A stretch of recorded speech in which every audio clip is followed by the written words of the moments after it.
हा जो आजार तुम्ही बघताय याला म्हणतात रिकेट्स म्हणजेच मुडदूस।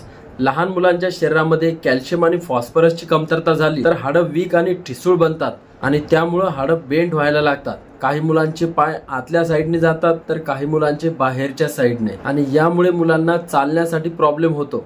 खास करून पळताना मुलं पायात पाय अडकून पडतात। बऱ्याचशा पालकांना असं वाटतं की आपण आपल्या मुलांना कॅल्शियम आणि फॉस्फरस युक्त सर्व भाजीपाला आणि ड्राय फ्रूट देतो, तरी सुद्धा हा आजार कसा काय झाला? कारण की कॅल्शियम आणि फॉस्फरसला शरीरामध्ये ॲब्झॉर्ब होण्यासाठी व्हिटॅमिन डी लागतो, आणि व्हिटॅमिन डी हा सकाळच्या कोवळ्या उन्हामध्ये असतो। आपण बरेचसे पालक काय करतो की लहान मुलांना सकाळी लवकर उठवत नाही किंवा त्यांना सकाळच्या कोवळ्या उन्हामध्ये खेळू देत नाही।